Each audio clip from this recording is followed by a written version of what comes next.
Hello दोस्तों, Ayurvedic and medicine में आपका स्वागत है। मैं हूं डॉक्टर विकास। मैं आपको बताऊंगा आज पैथोफिजियोलॉजी ऑफ कोविड-19 एंड इस चैनल को लाइक एंड सब्सक्राइब करना न भूलें एंड बेल आइकन दबाना न भूलें। सो स्टार्ट करते हैं। कोविड-19 है क्या? कोविड-19 एक न्यू वायरस है जो स्टार्ट हुआ Wuhan city of China and इसका इसका जो पहला नाम पड़ा था वो सार्स कोविड-2 पड़ा था। सो इसका नाम बदलकर कोविड-19 रख दिया गया क्योंकि ये 19 में आया था। और सार्स मीनिंग होता क्या है? Severe acute respiratory syndrome. So जो वायरस होता है वो होता क्या है? वायरस एक नॉन लिविंग ऑर्गेनिज्म होता है जो बिहेव करता है outside the body non living and inside the body behave like living। so इसलिए इसे नॉन लिविंग माना जाता है। इसमें होता क्या है कि इसका स्ट्रक्चर के बारे में बात करते हैं। इसका जो स्ट्रक्चर होता है उसमें स्पाइक्स होती हैं, कैप्सूल होते हैं, कैप्सिड होते हैं एक्चुअली, और इसमें एक आरएनए होता है। तो जो स्पाइक्स होती हैं वो एक प्रोटीन्स की बनी होती है। इसका एनवेलप भी प्रोटीन का ही बना होता है इसमें, और इसका जो न्यूक्लियर प्रोटीन्स होती है वो भी प्रोटीन की ही बनी होती है। सब कुछ प्रोटीन का ही बना होता है इसका। इसमें देखा जाए तो जो स्पाइक्स होती हैं उसका एक पहली स्पाइक वो प्रोटीन की होती है। दूसरा होता है वो हेमाटोग्लूटिनिन एस्ट्रेज का बना होता है, और तीसरी स्पाइक जो होता है इसका एम प्रोटीन की होती है, एंड जो थर्ड होता है ई प्रोटीन का नाम दिया गया है इनको प्रोटीन स्पाइक्स का। और ये क्या करती हैं? ये फर्स्ट एंड 2 वाली इस हेल्प करती हैं एंटरिंग द सेल, एंटर करने में हेल्प करती हैं सेल के। मैं आगे बताऊंगा कि कैसे हेल्प करती हैं। इसका जो आरएनए होता है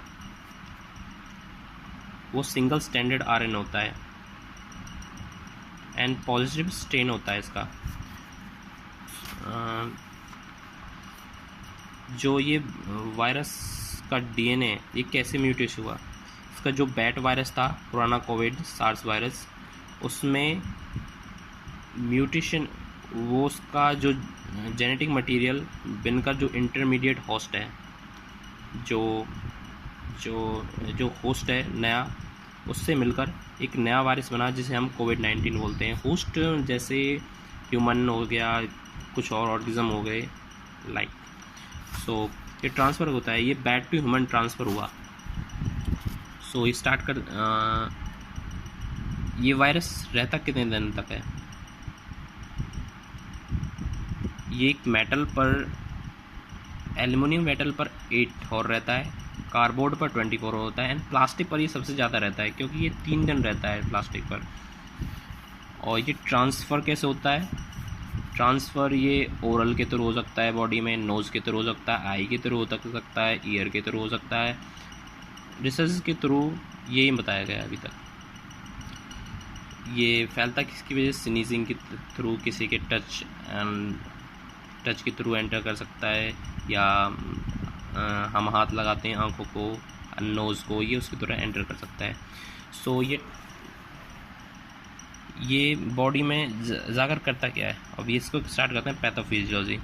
ये बॉडी में क्या करता है? हमारी बॉडी में 2 टाइप की सेल, ये सीधे लंग्स में जाकर वहाँ पर एल्वलाई में चली जाती हैं और वहाँ पर जाके क्या इन्फ्लेमेशन करती हैं। इन्फ्लेमेशन में क्या होता है कि जब ये किसी सेल पर, यहाँ पर एल्वलाई में 2 टाइप की सेल होती हैं, टाइप 2 न्यूमेटोसाइट एंड टाइप 1 न्यूमेटोसाइट। जो 2 न्यूमेटोसाइट्स होती हैं वो क्या करती हैं कि ये सरफेक्टेंट रिलीज़ करती हैं। ये सरफेक्टेंट होता क्या है कि जो एल्वलाई होती है उसको सरफेस प्रोवाइड करता है, और जो टाइप 1 न्यूमेटोसाइट होती हैं ये क्या करती है? Help the exchange of gases, exchange करने में हेल्प करती हैं गैसेस को। ये वायरस करता क्या है कि ये टाइप 2 न्यूमेटोसाइट्स में एंटर करता है क्योंकि ये बड़ी सेल्स होती हैं, और ये एंटर करके सीधे क्या करती हैं कि इसकी समझते हैं क्या करती है। यहाँ पर ACE2 नाम का एक रेसेप्टर होता है सेल्स के ऊपर। ये इसकी स्पाइक्स होती हैं, दो से जो मैंने बताया था, वो इस पर अटैच होती हैं और जो केमिकल रिएक्शंस होती हैं और केमिकल रिएक्शन के थ्रू ये एंडोसाइटिस होता है इसमें, और ये सेल के अंदर एंटर कर जाती हैं।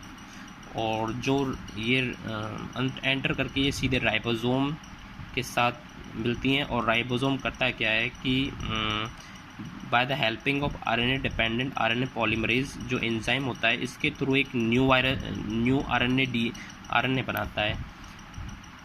और न्यू RNA बनाकर इसमें बहुत सारी कॉपीज़ बना देता है RNAs की।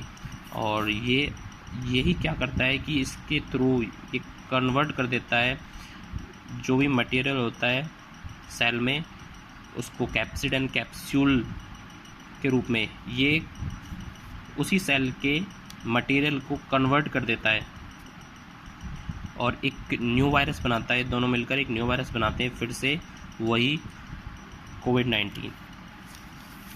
ये कोविड-19 इसमें डिवाइड होता रहता है और बनकर इस सेल को ब्रस्ट कर देता है और ये कोविड-19 बाहर आ जाते हैं।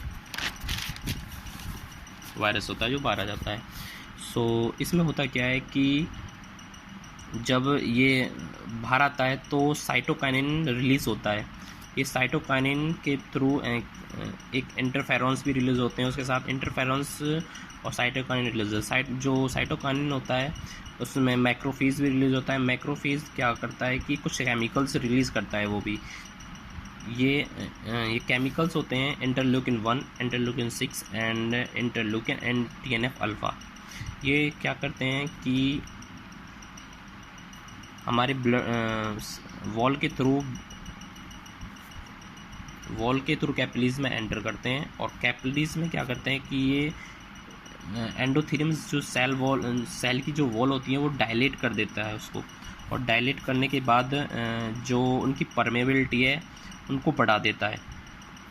ये देखिए इसके डायलेट हो गया, एंडोथेलियम सेल के बीच का जो स्पेस है वो बढ़ जाता है, जिसकी वजह से जो प्लाज्मा होता है वो इंटरस्टिशियल स्पेस में आ जाता है। और इंटरस्टिशियल स्पेस में आने के बाद यहाँ पर इंटरस्टिशियल एडिमा कर देता है, एडिमा। सो जो इंटरस्टिशियल एडिमा करता है तो ये क्या करता है कि ये पूरे एल्वलाई के चारों तरफ फैल जाता है।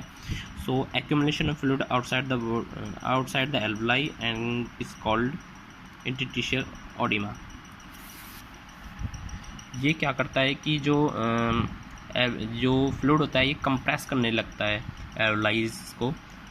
एल्वलाई की वॉल को ही कंप्रेस करने लगता है और कुछ जो फ्लूइड होता है वो एंटर कर जाता है, जिसकी वजह से entering the fluid into the alveoli and cause compress of alveoli compress हो जाती है, जिसे एल्वलाई एडिमा भी बोलते हैं, जिसे हम निमोनिया भी बोल देते हैं।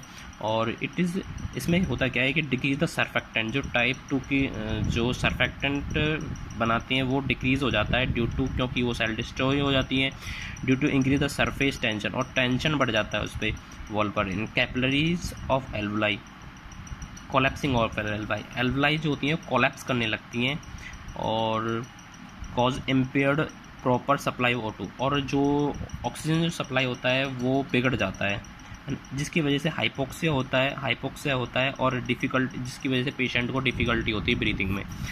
सो इसमें देखते हैं कि आगे क्या होता है। Interleukin 6 and interleukin TNF alpha, यही वही केमिकल हैं जो रिलीज़ हुए थे उसके थ्रू जो reach the hypothalamus.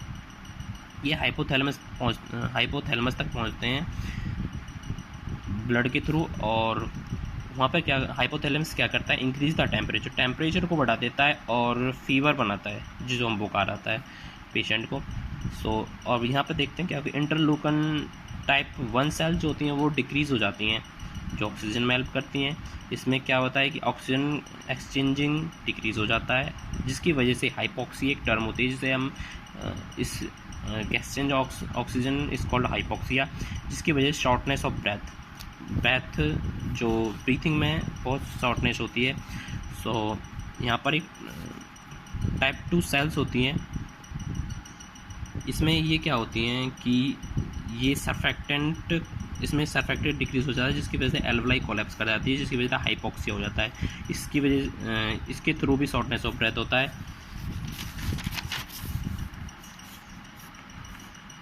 Increase the CO2 retention body.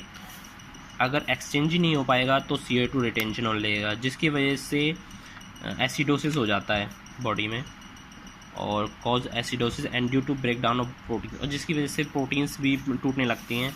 और इसमें होता क्या है कि इंटरल्यूकिन 6 आगे क्या होता है कि इंटरल्यूकिन 6 एंड TNF अल्फा ये क्या करता है, एक्शन एंडोथेलियम, ये एंडोथेलियम पे एक्शन क्या करते हैं, ये एक्सप्रेस द प्रोटीन्स, एंड ये कुछ जब ये केमिकल्स ब्लड में जाते हैं तो वहाँ पर कुछ एक्सप्रेशंस क्रिएट करने लगते हैं, जैसे हम लाइक प्रोटीन्स होती हैं वो, ये क्या करते हैं कि जब हमारा ब्लड बहता है तो उसमें जो RBCs होती हैं वो क्या करते हैं कि अटैच हो जाती हैं इससे, और अटैच होने के बाद क्या करता है कि attach the blood cells and expression of proteins to expression protein से अटैच होकर एक्सप्रेशन जो प्रोटीन थी उनसे अटैच हो जाती हैं, और इन्फ्लेमेटरी एडिशनल मॉलिक्यूल्स सिक्रीट करती हैं, जिसकी जो एंटर करती हैं एल्वलाइज में।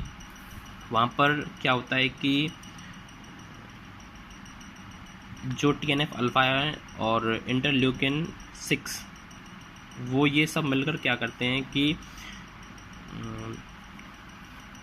इम्यून को एक्टिवेट करते हैं, इम्यून सिस्टम एक्टिवेट करते हैं, और इम्यून सिस्टम क्या करता है कि रिएक्टिव O2 स्पीसीज़ क्रिएट करता है। जो रिएक्टिव O2 स्पीसीज़ होता है वो क्या करता है, वो उल्टा डैमेज करने लगता है और ज़्यादा हमारे सेल्स को, जिसको और ज़्यादा डिफ़िकल्टी होने लगती है इस केस में पेशेंट को।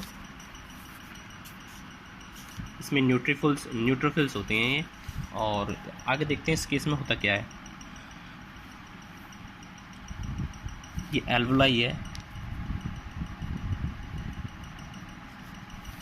इसमें होता क्या है कि इसके ऊपर एल्वुलाई के ऊपर एक रिसेप्टर्स होते हैं, ये इसे जो रिसेप्टर होते हैं वो वैगस नर्व को होते हैं।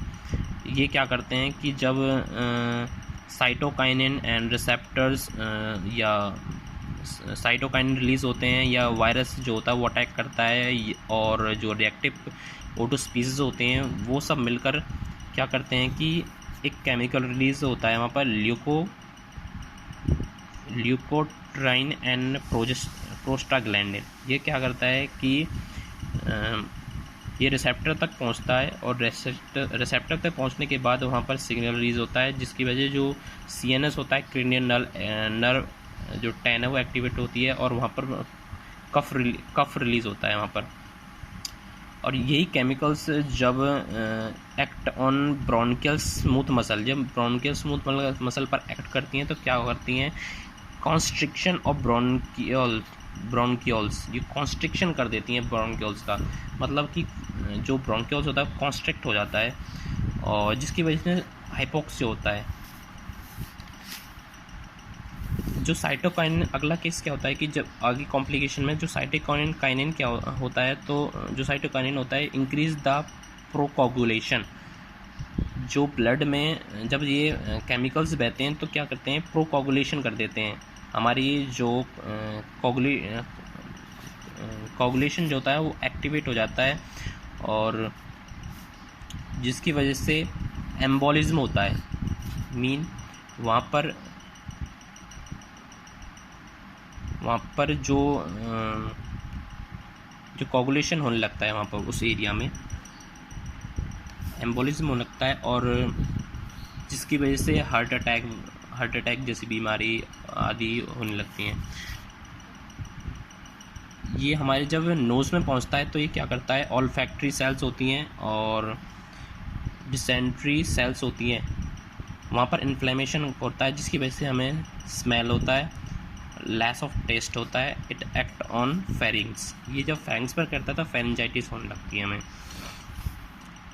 सो इतना ही बहुत है। ये कंप्लीट हुई इसकी पैथोफिजियोलॉजी।